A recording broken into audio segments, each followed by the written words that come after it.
నమస్కారం అండి. నా పేరు డాక్టర్ భాను కిరణ్ రెడ్డి. నేను కన్సల్టెంట్ కార్డియాలజిస్ట్ ఎస్ఎల్జీ హాస్పిటల్లో.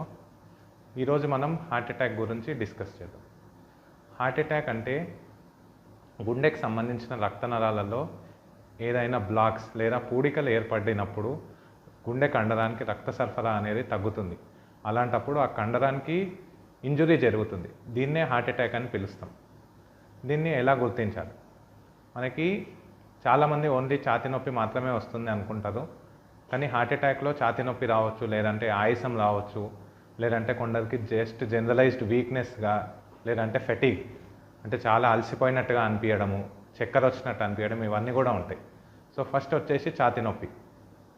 ఛాతీ నొప్పి అనేది మనకి సెంటర్ ఆఫ్ ద చెస్ట్ కానివ్వండి, లేదంటే రైట్ సైడ్, లెఫ్ట్ సైడ్ ఎక్కడైనా కూడా వచ్చే అవకాశం ఉంటుంది. ముఖ్యంగా దీన్ని గుర్తించడానికి ఇది ఏదైనా బరువులాగా అనిపించడము, లేదంటే ఛాతీలో పట్టి పిసికినట్టు అనిపించడము, ఇలాంటి క్యారెక్టర్ ఉంటే ఖచ్చితంగా అది హార్ట్ ప్రాబ్లం అయ్యే అవకాశం అనేది ఎక్కువ ఉంటుంది. ఇదే కాకుండా నార్మల్గా ఫీమేల్స్ కానివ్వండి, లేదంటే చాలా ఏజ్డ్ పీపుల్లో, లేదంటే షుగర్ అనేది చాలా రోజుల నుంచి ఉండడము, స్మోకింగ్ హిస్టరీ ఉండడము, ఇలాంటి వాళ్ళ అందరిలో ఛాతీ నొప్పి ప్లేస్లో ఆయాసంలాగా కూడా ఉండొచ్చు. అది స్లోగా ఫస్ట్ మనము ఒక 1-2 ఫ్లోర్స్ ఎక్కితే స్టార్ట్ అవ్వడము, తర్వాత 1-2 స్టెప్స్ వేసినా రావడము, కొందరికి రెస్ట్లో కూడా దమ్ము వచ్చే అవకాశం ఉంటుంది.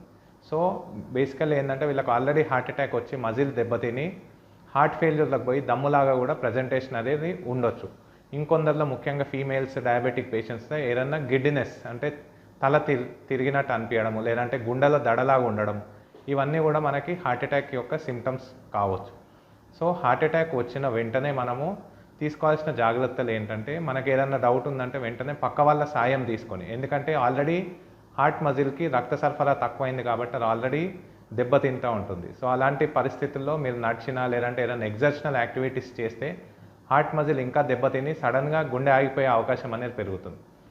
సో మనకి ఏదన్నా హార్ట్ అటాక్ వచ్చిందనే డౌట్ ఉన్నా, అట్లాంటి ఆలోచన ఉన్నా కూడా పక్క వాళ్ళ సాయం తీసుకొని, నడవకుండా ఉండే జాగ్రత్తలు తీసుకొని హాస్పిటల్కి రీచ్ అయితే అక్కడ ఈసీజీ తీసుకొని అది హార్ట్ అటాకా లేదంటే వేరే ఏ కారణం అనేది డాక్టర్ నిర్ధారించి దాని తర్వాత మనం మళ్ళీ నార్మల్గా వెళ్ళిపోవచ్చు. సో ఎప్పుడైనా కూడా ఛాతీ నొప్పి వస్తే అట్లీస్ట్ ఒక ఈసీజీ తీసుకొని డాక్టర్ని కలిస్తే ఏదన్నా అర్లీ స్టేజ్లో డయాగ్నోజ్ అయితే కాంప్లికేషన్స్ అనేది అవాయిడ్ చేసుకునే అవకాశం ఉంటుంది.